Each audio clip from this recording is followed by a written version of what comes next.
Here's what we're gonna do. For the ones of you not here, we talked about what we did in the last class. We had a couple people who weren't here to tell us about their facility and their plan for the big project. They told us about that. And what we're gonna do today is jump into chapter 14. And I'm fixing to make the ones of y'all that are here and the ones of you who aren't here when you watch this, hopefully happy. I know that we're into November, so we don't have just a ton of days left. But I will say this, we have 3 chapters left to cover. And my goal for the rest of this semester in this class is to complete this book, complete these 3 chapters, give y'all one more test, just like you have had, and I will treat it just like I have the others. And for y'all to finish this project and prepare your, final presentation, which just as a reminder, for the final, we're all gonna dress nice. We're gonna come in and we're gonna do, in the realm of a 10-minute presentation. I will probably try to come up with some sort of rubric to give y'all an idea of what I'm expecting and what I'll kind of be grading on as y'all are telling us about what you're doing, rather than you just being blind and me saying, you did good, let me give you a 90. You did good. I'll actually come up with how we're gonna do that and show you beforehand. And if you decide like, hey, I don't want to dress up, I can just lose 10 points and come in shorts or something. Hopefully nobody will choose that route because that would not be smart. Anyway, let's share the screen and go into that. Being said, let me go back from that. That being said, with having 3 chapters left and the amount of time that we do, you should get a few mental health / stay home and work on your project day between here and the end of the semester. And the way that I would like to do it, if it suits y'all, and we have a majority here today, so we'll go with what y'all say. Y'all want to just shoot through this stuff right now and get it done, and then basically give y'all the rest of the way in to work on your project and get it together? Or do you want to just take a day here or there and come back in between? Get it rolling? Y'all agree with that? Okay, because see, this is a big project. If you're doing it right and you're taking the time and you're putting it together, and then you're putting together like an oral presentation to come in here and do, it's a pretty big deal. It's worth to me, the points you're getting for that and the points for the presentation. So it's a lot of work, and it's not that, I don't want y'all to feel cheated. I don't want y'all to come back on your teaching evaluations and be like, man, he just quit teaching in November. I'm doing it. I've gone through this stuff fast on purpose because I wanted y'all to have days where you could work on your project. And I'll be honest with you, what I've seen so far, we've tried a couple days now to do in-class kind of work days. It's not really what I hoped it would be. There's not as much interaction. There's not as much going on. Everything is so different for everyone that I think that you get focused on what you're doing. Nobody's really talking. Nobody's really interacting. Nobody's getting much. So I don't see the point in having days where I'm going to force y'all and me to come to this room and us sit in here and y'all sit in these desks and work at it. Be an adult, y'all can be adults and do it at home or on your own time, and we won't have to do that. But let's knock out this material. And then, now that being said, I'm not abandoning y'all for the rest of the semester by any means. And if y'all have questions, if you want me to look over something, if you whatever, send me an email, call me, come by the office, call me first or email me first, probably, because you never know when I'm going to be sitting there or when I'll be somewhere else. But don't feel shy to reach out to me once we finish this material and y'all have time to work on your project and your paper. Deal? All right, so 14, it's about, obviously, in any location, any activity, anytime you're dealing with patients who have any sort of issues, which is going to be the case if we're working with them in recreation therapy, they have a situation where they're going to need assistance. They're going to be weakened in some mental, emotional, physical, cognitive, state. So they're going to be risk could be more of an issue to them. So as a manager, you need to know how to manage risk, how to ensure safety, how to make sure that there's security if necessary. And we'll talk a little bit about legal aspects too. So with risk and safety and security, we are, as a manager, and I always come back to this when we're talking. You got to remember that we're talking in this class about administration and being in a managerial role, because in theory, if you come through this whole deal and you decide you want to take the CTRS exam, you could come in and step into a semi-managerial spot because you have that certification that other people may not. So that's why we have this course in here, to give you some of the foundational pieces to, at least think about as far as managerial actions. So we're concerned for client safety, security, and worker well-being. That's obvious. Risk management is a big thing at a lot of companies now. Most facilities, most companies have risk management officers. They have people come in. Why do we do inspections on buildings? Make sure that there's not faulty, a hole that's going to fall through this floor, or something sticking out that's going to bang your watch every day. Things like that we need to watch out for.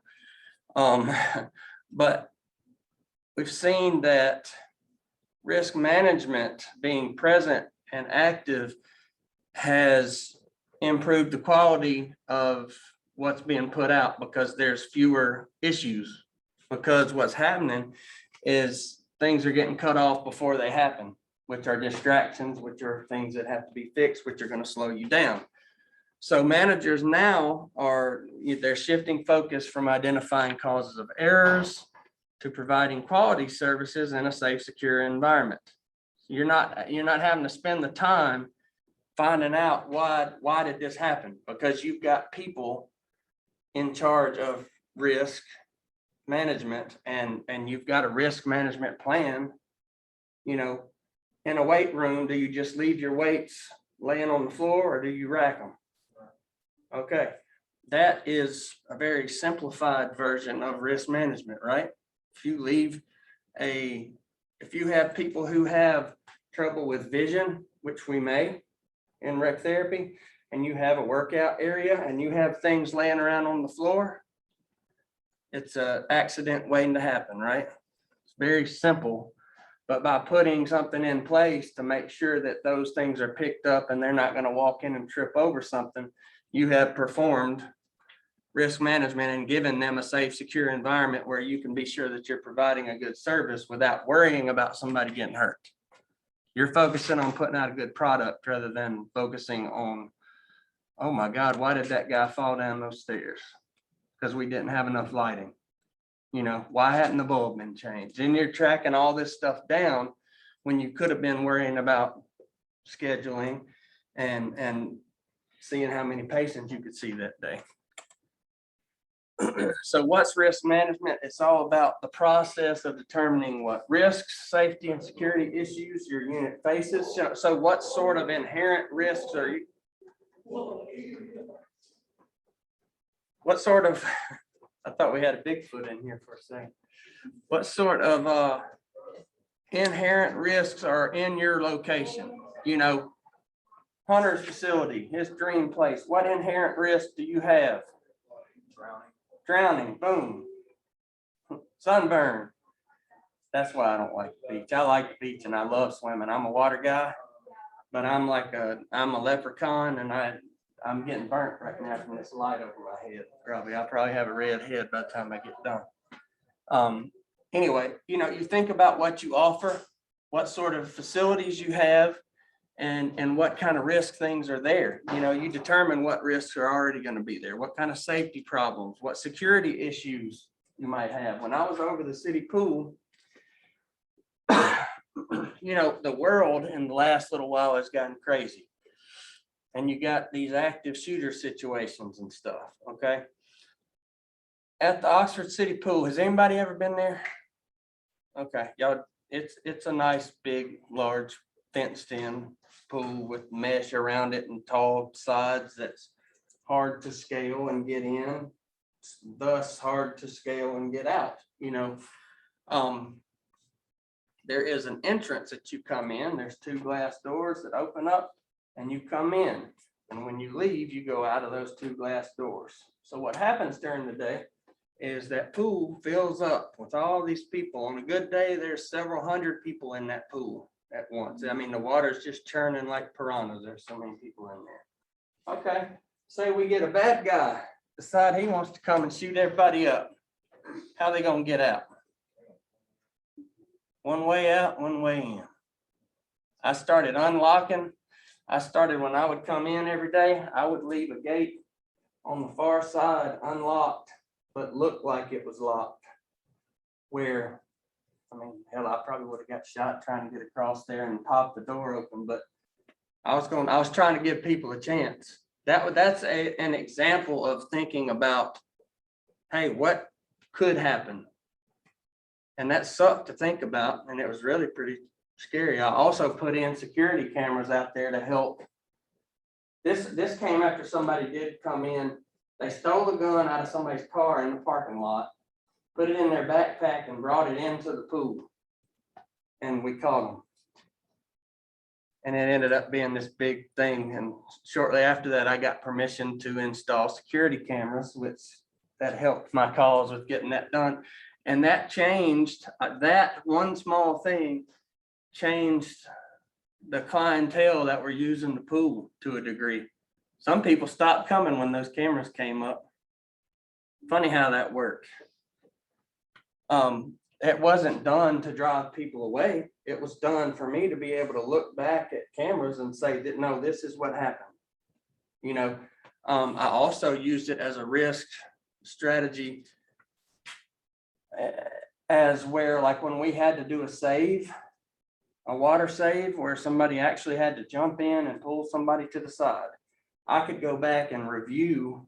If I wasn't watching it and right there at the moment, I could go back and look at the videos and see how we handled it and say, how can we do this better? And then if we did something wrong, you know what I would do, Taylor? I would have a staff in service. And we would, you asked me about in services earlier. I'd do an in service and say, you know, hey, you did a great job. Y'all got them out of the pool. I'm proud of y'all for what you're doing. But what I want to start doing is this. And you go through a training because of something that occurred, because of something new you're going to be doing. That's what in-service trainings are all about. And that's in part of y'all's assignment for tonight. So that's just an idea of like when, an example of when you would do in-service trainings a lot of times. Also, it could just be for like continuing education or morale. You know, a lot of times you can have days where you just have your employees do something fun periodically. That's a good thing to implement also. So you look at what procedures, going back to the pool, this first one, process of determining risks, safety and security issues that the unit faces, determining procedures to handle the situations and implementing the decisions. We had things that had to do, you know, like I looked at what to do if someone did come in with a firearm. You know, we looked at that situation. We talked about what to do if somebody was drowning, looked like they were drowning, but they weren't having a, there was no indication that they would have hit their head or neck. So it's not going to be a spinal situation. The way you get someone out of a pool in that situation is different than the way you get somebody out that dove into the shallow end and you suspect they might have broken their neck, right? So we have different strategies and different ways of handling and different protocol on that situation.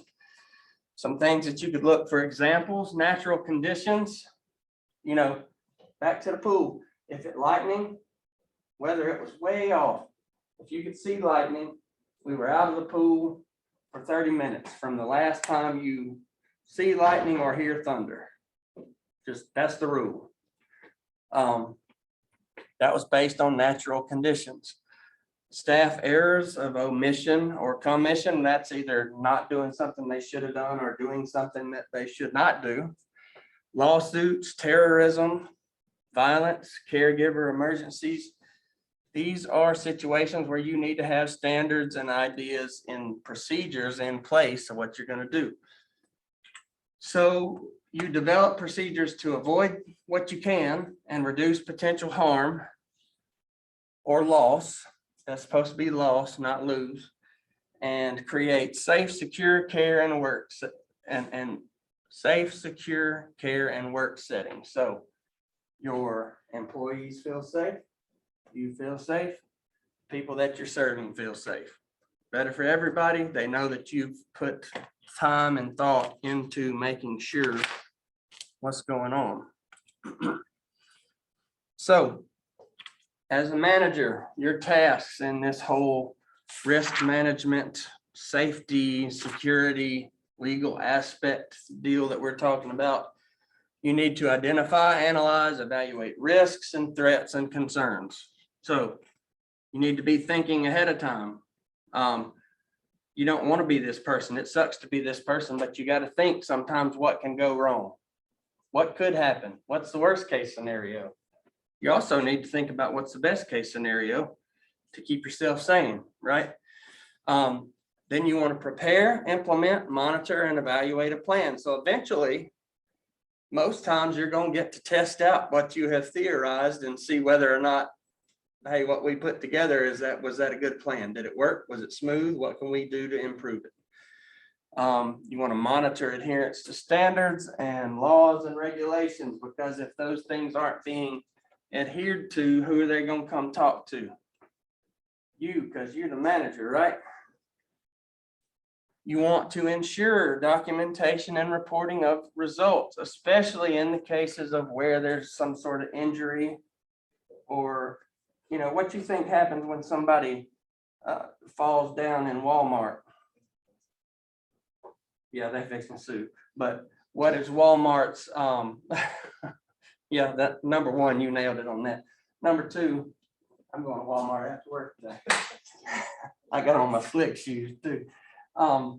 What do you think Walmart's doing at the same time? They are, number one, they're patting and helping them up, and somebody's writing out a report of what happened, why they think it happened, what they can do in response to it to help the patient, how they handled it, who said what, they are putting together a plan to make that go away if they can, right? And they got cameras too. That's right. And let me tell you, there's some folks that come in there and pull a little for no reason and then try to do it. So they are documenting and reporting results, right? Another thing to do is ensure ongoing training and education. Okay, theoretically, I was the director, but I was the manager of the pool. So I'm going to keep going back to this because there's lots of good things. Training changes in lifeguarding. Training changes with CPR and first aid. If any of y'all had to take that multiple times, it's probably changed from the first time to the next time you take it. They keep changing the breaths and the compressions and the depth of compressions. And I don't know, let me tell you, you could stomp on somebody's chest and use a basketball pump as long as you were getting them air and circulating some. It's better than nothing. You know what I'm saying? Like the specifics, they're trying to tweak it and make it perfect, and I get that. But they're getting people freezing up because they can't remember what they're supposed to do now because it changed, and they need to just find something and stick with it. That's Red Cross. If you're watching this, I'm talking to you. I doubt they're going to be on my YouTube. Just have a feeling they won't. But that's where the kind of things like ongoing training and education happen with us. We would talk about we would actually practice backboarding someone who we thought had a spinal injury.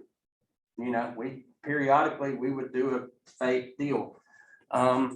Periodically I would tell them a day that we were going to said, all right, today's red ball day. And they're like, what? And what I would do is, this was me testing to see how well my guards were scanning their area. In lifeguarding, your head should never be still, basically. It should be like constantly moving. And I know that kind of sucks to think about it, but it should be. You've got an area that you're supposed to be keeping your eye on. And what I would do, what would I do on red ball day? I'd toss one in the pool somewhere when nobody was looking, and I'd see how long it would take for them to blow the whistle. Of course, the patrons hated that crap because they kept thinking people were drowning everywhere, but it was to keep them sharp. And sometimes I would do red ball day out of the blue, and sometimes a patron would bring a red ball to the pool and be playing with it, and they'd go to blowing their whistles and pointing over something that somebody who just came to swim brought with them to the pool, which that was funny. But that's kind of goes along with training, education, being prepared, making sure that your people are doing what they're supposed to do and ready for whatever's happening. So I'm making sure that they were scanning properly and correctly. That's what I was going for. Risk and safety management plan. You need to identify what can be lost in worst case scenario, what kind of hazards you may have, what kind of issues you may have with people that you deal with. And again, implement policies, procedures, and standards that guide and set quality. And as a manager, you're the one that has to make sure that they're being followed, right? Evaluation of the frequency or probability and severity of incidents. We kept very good tabs on how many times we had to make saves.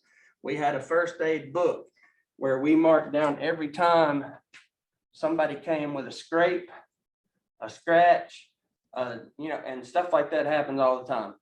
And what we would use that for, we'd have that book. I wouldn't go through the book trying to look for commonalities, but what we would see is there would be 3 people come up to us with a cut on their leg that were all based in this certain area of the pool or something, and they were getting scratched by this thing that was sticking through the fence or something that we didn't notice. So we see like a trend, and then we could tend to it, and by keeping those records, we were able to decrease the frequency, probability, and severity of incidents because we were keeping documentation of what was going on. So responses to control concerns that they talk about, and this stuff is all gotten into more deeply into the book. Avoidance, reduction, retention, and transfer. Y'all go in and read those before the test. My voice is about gone, y'all. We're gonna get through this chapter. But my voice he'll tell you he was in 262 and it was review day before a test. And I was cracking in there today. My voice is gone. So we need to be able to identify issues, looking for environmental hazards like falling objects, slippery surfaces. Beach can be dangerous. There can be glass, there can be ocean animals, there can be drowning. If you're doing like recreation therapy, like adventure therapy, obviously there's like inherent risks that are going to be there. If you're hiking and you're on a mountain and you step right here and the rock breaks off, stuff like that happens. You need to just think about things like that. What kind of things are in the environment that are hazards that can be an issue to us? So infrastructure hazards, moving parts, uneven surfaces. This is like man-made situations we're talking about. Is the floor in the bathroom too slippery in your facility? Are people like taking a shower and then falling down? You might need to change your flooring and give it some texture. That's a risk management operation. Professional interaction documentation error. That's where someone didn't make note of a problem that occurred, so you weren't able to curtail it from happening in the future, basically.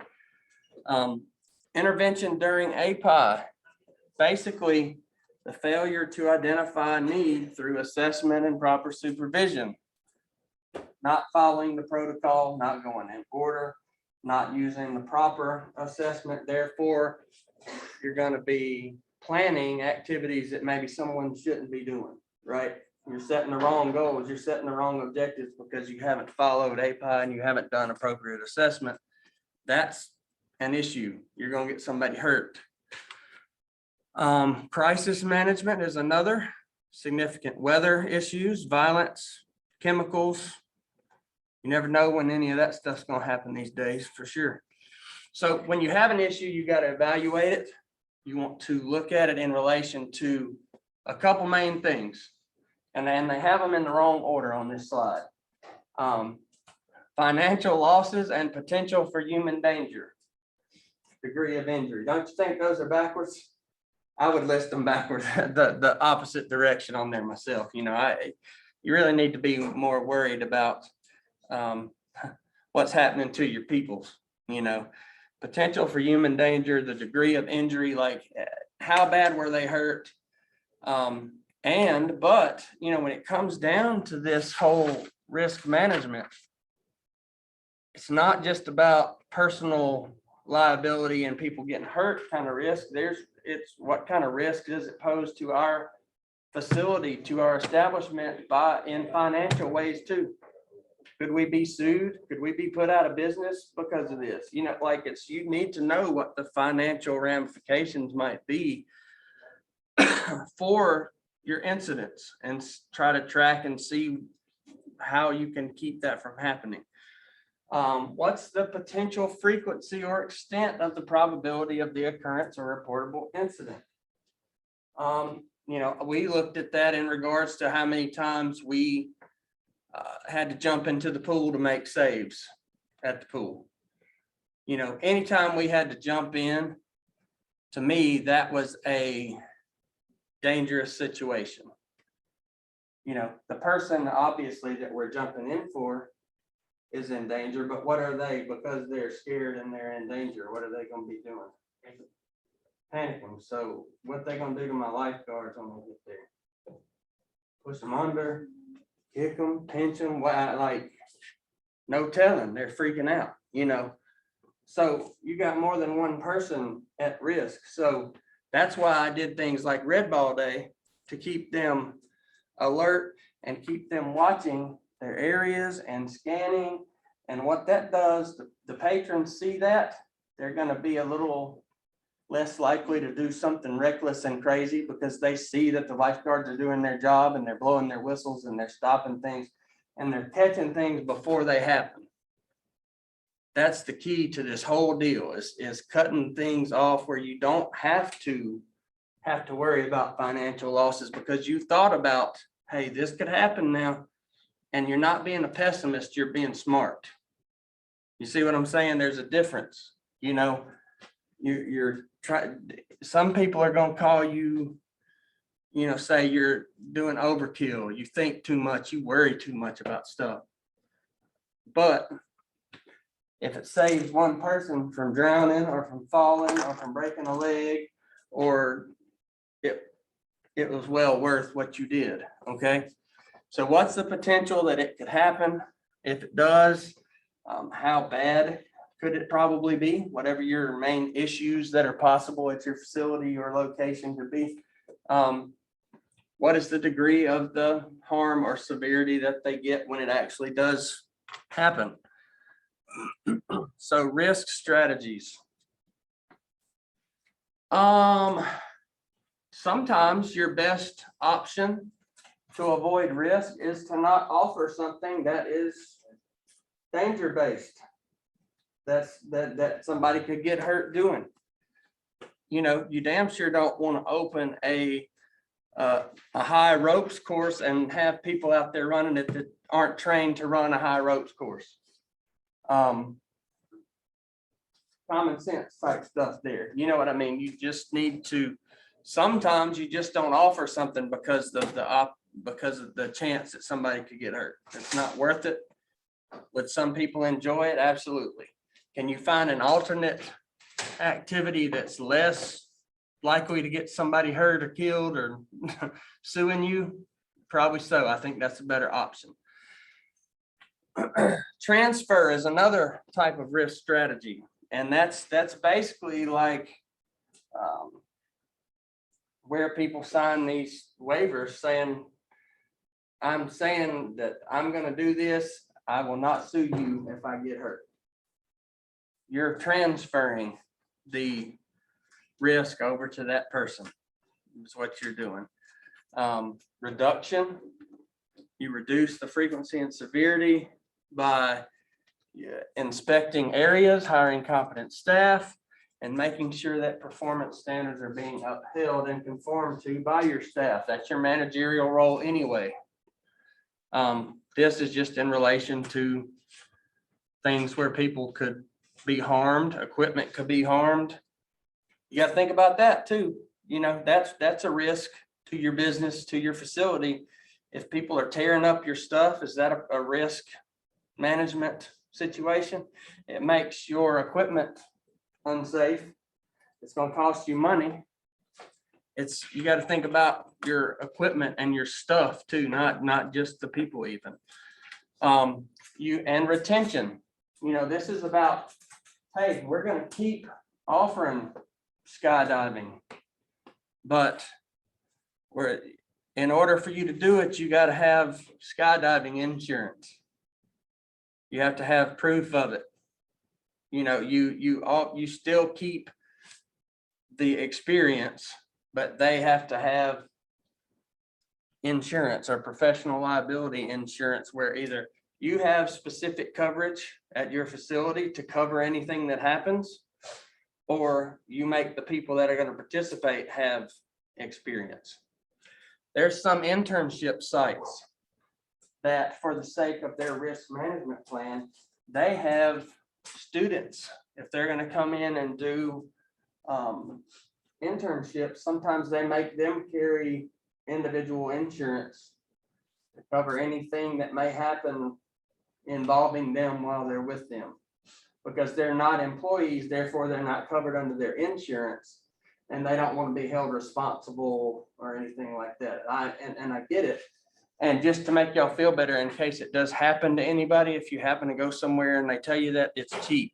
It's not like it's going to cost you a big ton of money to get a personal liability. That's saying if you did something on the job during your internship and somebody was injured because of you, you're covered up to X amount, like if they tried to sue the facility. But it's covered through your insurance, and they don't want to foot the bill for it because you're just an intern. That they're getting a lot of work out of, and a lot of interns are very useful if places know how to use them.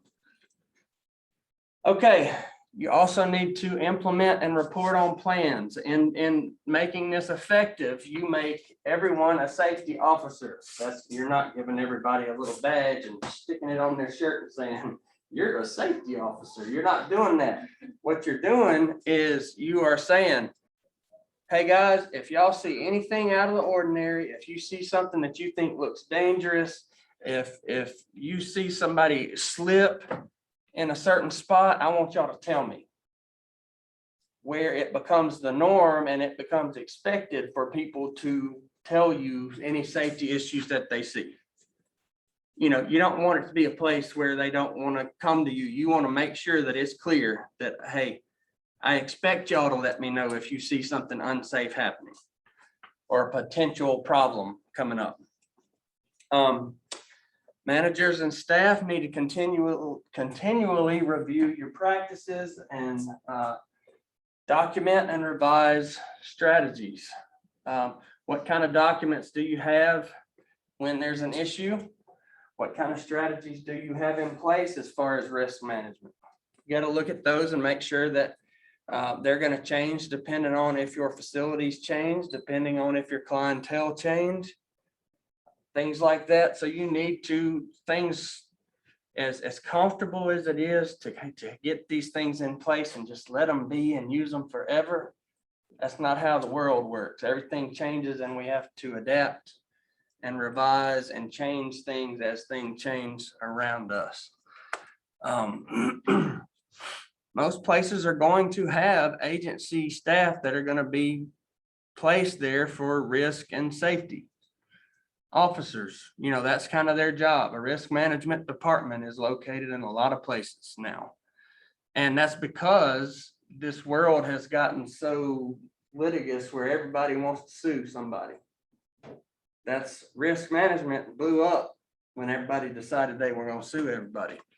And makes sense, right? Wouldn't you rather spend the money on having a risk management department than paying out a $2 million lawsuit that's frivolous and makes no sense, you know, when you could have avoided by spending, you know,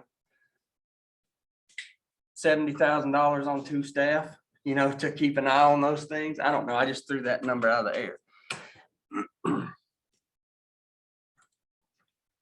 All right, security and personal safety. This didn't used to be the case so much, nearly at all.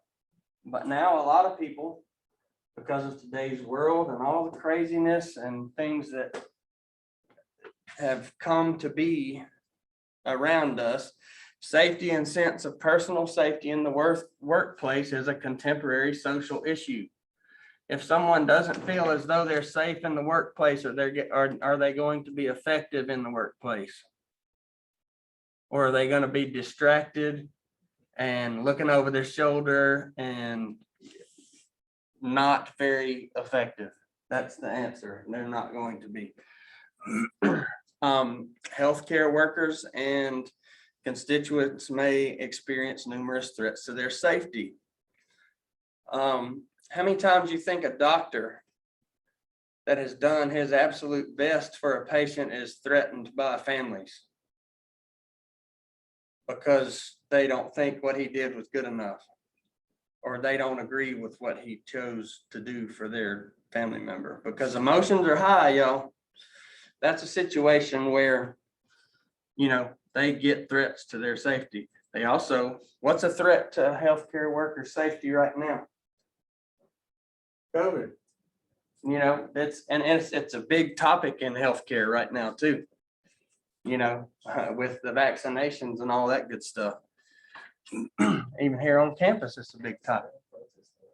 Are they? They were. Yes, sir. I'm gonna go out there when we get done. I got a sign in my back pocket. Managers need to oversee safety plans that outline situational issues, personnel responsibilities, needed security equipment and communication processes to handle emergencies. So you need like an emergency plan put in place. Like, what do you see posted in a lot of different, in a lot of facilities on the walls? Okay, it's related to, like, you see exit signs lit up in specific areas, right? In case there's like a fire. So what else might there be posted in some places? Yeah, like emergency routes. How do I get out? Where are the exits? Where are the windows I can jump out of? Where are the doors? It's, you know, you see that posted and we don't pay attention to them. Nobody ever looks at them, but they're there in most facilities. You know, even the signs that you see that tell you the capacity of a room. How many of y'all pay attention to the capacity on an elevator? Liar. I've been nervous a few times on elevators when I'm stuck in there like this, and that's the only time you look, though. I know. I don't pay attention if it's. I'm like, how many people does it say? What's the weight limit on? Man, I'm 200. Yeah. I start warning the people around me, I'm kind of fat now, you might want to get off. So what this is all about right here is putting together a plan of action by doing what we talked about at the first of this class, where we said you need to be that. Sometimes you need to think negatively. What can happen? If this happens, what's our best course of action? And you put that down, and you do like in-service training on this is what we do when this happens. If we have there's places that have active shooter training. What did you do when you were in grade school? What kind of training did y'all do that had to do with safety? Get under the desk, right? Fire drill, tornado drill. What were you saying? Yeah. What did y'all do for tornado drill?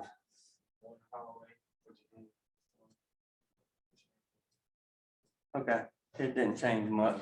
I swear I think we carried books with us and put over our head too. We rode our little dinosaurs out there, and I hid under the stegosaurus because they had spikes. I'm not that old, but no. But yeah, that is an example of what we're talking about.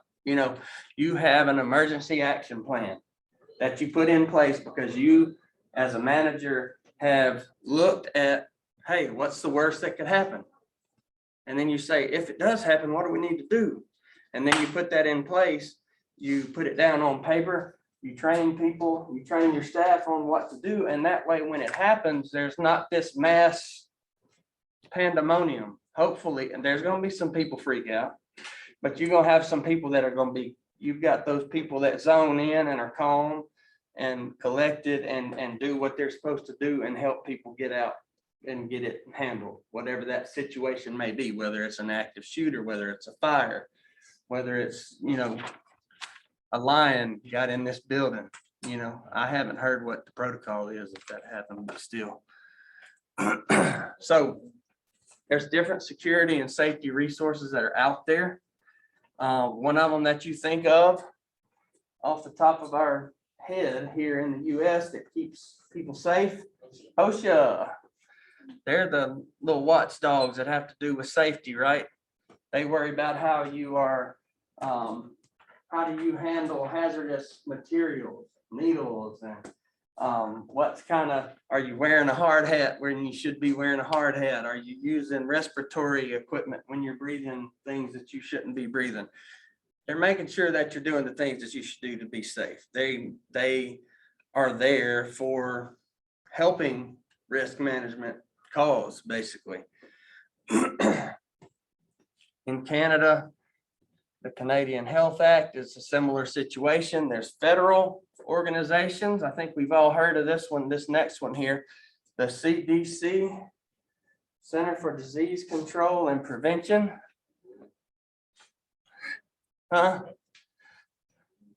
Yeah, pretty much. Control is there for sure. Well, never mind, don't get me started. And then there's Health Canada. It sounds so much more friendly, doesn't it? Of course, Canada is supposed to be a real friendly place. They're supposed to be like the most friendly people in the world. Quality organizations, Institute for Healthcare Improvement, and then the Canadian Healthcare Association. I don't know why they talk so much about Canada in this book. One of the authors must be from Canada for real. But these quality organizations are like, when I talk about when you have surveyors or people come in that your accrediting bodies that come in and they look to make sure that you're providing this kind of treatment, that the temperatures are right on the food, that everyone's being treated respectfully, that you're not beating up the residents, that like they come in to make sure that everything you're doing is proper.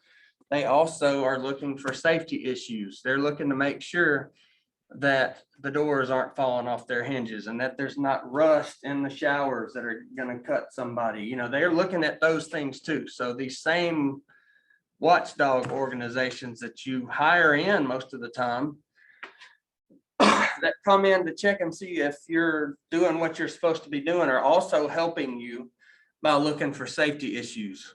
And this can be on a state level, this can be on federal level. And both are bad. Both of them are tough on you usually, but if in all actuality, if you're doing what you should be doing, you don't have any issues with those people. Legal liability. Know what a tort is? Tort is an offense to an individual. It's a wrong against the reputation or property of another. It can be intentional or unintentional. It really doesn't matter. But it's something that that's basically when you're going to sue somebody. You know, this has happened to me. Somebody did wrong against my reputation or me or my property. That's a tort. In that case, the plaintiff, which would be the person who got hurt mentally or physically, has to prove negligence on your part as the provider, as the site where they were, that you were supposed to do something different that you did. You were supposed to do a certain duty, which you did not do. That was breached. That is the cause of why I got hurt. And that's why I was injured. My reputation was damaged. I was embarrassed, whatever the case may be. I'm telling you, people sue because they get embarrassed sometimes. All right, negligence and malpractice. Negligence, unintentional tort, omission of what a reasonable, prudent person would do under similar circumstances, or doing something a reasonable, prudent person would not do. Negligence is not doing something that you really should have done. You know, we had a case where we went on a trip with an MRC. One of the patients or clients, when we got back to campus from a trip, he got down in the floor under one of the seats. And when we got off the bus, we always would do like a head count, and then we would walk the clients back to the cottages. But we didn't really at that point look under every seat to make sure that we'd walk through, do a walkthrough, but you're not looking like that hard. We left that client on the bus. It was, I think December, pretty cold. He was on the bus for about 4 hours at night. And somebody almost caught a negligence charge on that. Like it was a big deal. I was driving the bus, so I was not in charge of checking and seeing. They checked. They did, you know, like, luckily I was off the hook on that whole situation, but it was scary to everybody because that would have been a case of negligence. A patient, say in a nursing home, soils theirself and you leave them in their soiled situation for 6 hours, negligence, right? Professional malpractice, unintentional tort. This is the failure of a person with professional training to act in a reasonable and prudent manner. You have professional training which has told you to do something different. And professionals are held, like it says here, to higher expectations because they have specialized education and training. You know, that's literally them saying, you know better because you were trained, you have this specialty, you did something that's wrong in regards to something you have specialization in. All right, the act or standard of care. This is the duty of care owed to the client that needs to be, that a reasonable, prudent person would do or not do in similar circumstances. The standard usually represents the skills defined by the profession as the minimal acceptable level of care. Okay, that's things like following the code of ethics. We've talked about the ATRA code of ethics in class before. You know, beneficence, non-malfeasance, autonomy, justice, where you're giving everybody equal care, things like that, not having favorites, having the certification and licensure that you need to have for academic preparation that is equivalent to the job that you're doing.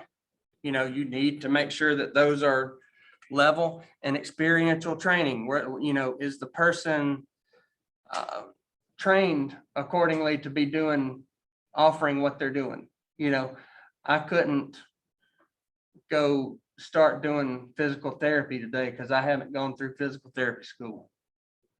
I can't go in there and fake it.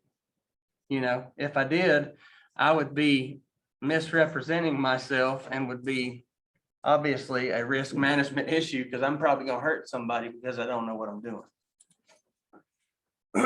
So when we're talking about this whole risk management, safety, you know, the whole last part of this chapter is basically talking about getting sued or trying not to get sued, right? You know, we talked about torts and things like that.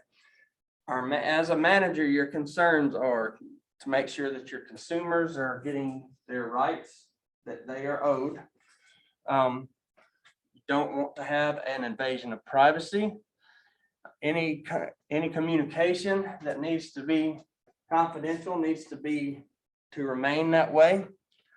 You need to do research on the things that can be problems and in ways that you can improve what you're doing. You don't just sit there and say, oh, it'll play itself out. You need to actually look actively at these things.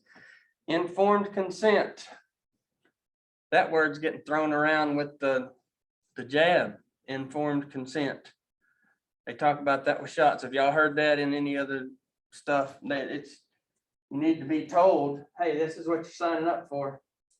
You're giving full disclosure before something happens. If you don't do that, if you don't say, hey, if you go down this slide, your shorts may fly off. If you don't inform them of that and then their shorts fly off and they're just humiliated, they might sue you for $10 million because you didn't give them the information that they didn't consent to their shorts coming off today. Sorry, I use bad examples sometimes, but you get the point. Number one, right here, this one needs, this covers so much. Employee competence, making sure that your employees are competent at what they do, that they're trained at what they do, that they know what they're doing, and that you're actually watching them to make sure that they're doing these things. Equity, they're all getting equal treatment. And safety, if your employees are competent, treated equally and feel safe, they are going to be effective and get the job done. That is chapter 14. We have 2 more chapters to go. Let's see if we can't get 15 in on Tuesday. Y'all want to? Y'all have a good weekend.